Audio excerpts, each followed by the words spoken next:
ইরানের সঙ্গে দীর্ঘ যুদ্ধ, ক্ষয় হয়েছে অস্ত্র, অর্থ আর সামরিক সক্ষমতা, কিন্তু সবচেয়ে বড় ক্ষতি কি অন্য কোথাও?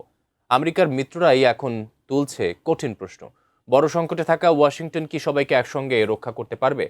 এসব প্রশ্নই সামনে এনেছে যুক্তরাষ্ট্রের নিউ ইয়র্ক টাইমস ইরানের আধা সরকারি বার্তা সংস্থা মেহের নিউজ। বিস্তারিত জানাচ্ছেন ত্রিবেণী তনু। ৪০ দিনের ইরান যুক্তরাষ্ট্র যুদ্ধ শেষ হলেও তার ধাক্কা থামেনি। যুদ্ধক্ষেত্রের বাইরে এখন আলোচনায় আরেকটি বিষয়, আমেরিকার নিরাপত্তা প্রতিশ্রুতিতে আগের মতো আস্থা আছে কিনা।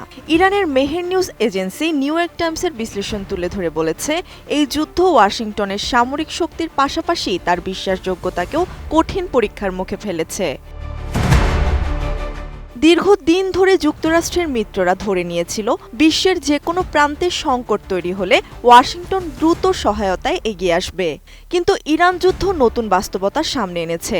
বড় যুদ্ধ শুরু হলে একই সময়ে অন্য মিত্রদের রক্ষা করার মতো সক্ষমতা আমেরিকার হাতে থাকবে কিনা, সেই প্রশ্নই এখন জোরালো। এশিয়ার দেশগুলোর জন্য বিষয়টি আরও গুরুত্বপূর্ণ, কারণ একই সময়ে চীন দ্রুত সামরিক শক্তি বাড়াচ্ছে।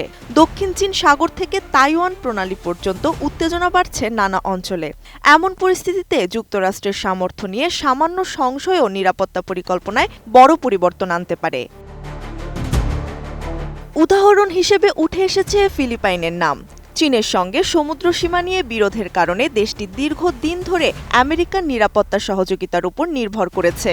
তবে এখন ম্যানিলা অন্য দেশগুলোর সঙ্গে সম্পর্ক জোরদার করছে। বিশ্লেষকদের মতে এটি শুধু কূটনৈতিক পদক্ষেপ নয়, বরং একক শক্তির উপর নির্ভরতা কমানোর প্রচেষ্টা। নিউ ইয়র্ক টাইমসের বিশ্লেষণে বলা হয়েছে, ইরান যুদ্ধ আমেরিকার সামরিক সম্পদের উপর বড় চাপ তৈরি করেছে। ক্ষেপণাস্ত্র ও ড্রোন হামলার মুখে পড়েছে মার্কিন বাহিনী। শুধু ঘাঁটি খালি করতে হয়েছে, কমেছে আকাশ প্রতিরক্ষা ক্ষেপণাস্ত্রের মজুতও। এসব ঘটনা শুধু সামরিক নয়, কৌশলগত দিক থেকেও গুরুত্বপূর্ণ। উন্নত মানের কাঁচামাল, আরআইএল অ্যাঙ্গেল এন্ড চ্যানেল, এখন কাঠের দিন শেষ, আরআইএল এর বাংলাদেশ। কারণ যুদ্ধের সময় শুধু অস্ত্র নয়, পরীক্ষা হয় প্রতিরোধ ক্ষমতার বিশ্বাসযোগ্যতা। মিত্ররা যদি মনে করে বড় সংঘাতে ওয়াশিংটনের সম্পদ দ্রুত কমে যেতে পারে, তাহলে নিরাপত্তা প্রতিশ্রুতির শক্তিও দুর্বল হয়ে পড়ে। আন্তর্জাতিক রাজনীতিতে এই আস্থাই অনেক সময় সবচেয়ে বড় অস্ত্র। বিশ্লেষকরা বলছেন, এখানেই দেখা দিয়েছে যুক্তরাষ্ট্রের পুরনো এক চ্যালেঞ্জ। ইউরোপ, এশিয়া এবং মধ্যপ্রাচ্য জুড়ে রয়েছে বিশাল নিরাপত্তা নেটওয়ার্ক। একই সময়ে চীন, রাশিয়া এবং আঞ্চলিক নানা সংকটও মোকাবিলা করতে হচ্ছে।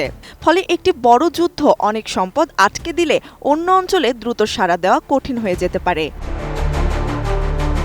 এই পরিবর্তিত পরিস্থিতি থেকে সুবিধা পেতে পারে চীনও। বেইজিংয়ের জন্য আমেরিকাকে পুরোপুরি সরিয়ে দেওয়া জরুরি নয়, বরং ওয়াশিংটনের সক্ষমতা নিয়ে মিত্রদের মনে সন্দেহ তৈরি হলেই কৌশলগত লাভ মিলতে পারে।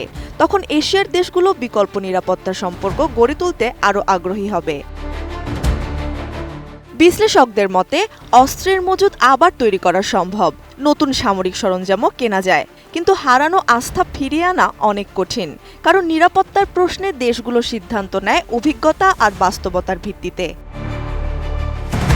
তাই ইরান যুদ্ধের প্রকৃত মূল্য শুধু ক্ষেপণাস্ত্র, ঘাঁটি বা সামরিক ব্যয়ের অঙ্কে মাপা যাবে না। বড় প্রশ্ন হলো, এই যুদ্ধ কি এশিয়ায় নতুন নিরাপত্তা বাস্তবতার সূচনা করল? এমন এক বাস্তবতা যেখানে অনেক মিত্রদেশ নিজেদের সুরক্ষার জন্য ওয়াশিংটনের বাইরে আরও বিকল্প পথ খুঁজবে। ইরান যুক্তরাষ্ট্র যুদ্ধের প্রভাব কতদূর যাবে তা সময়ই বলবে। তবে একটি বিষয় স্পষ্ট, এশিয়ার নিরাপত্তা মানচিত্রে নতুন হিসাব শুরু হয়েছে। আর সেই হিসাবের কেন্দ্রেই রয়েছে আমেরিকার শক্তি নয়, বরং তার প্রতি মিত্রদের আস্থা।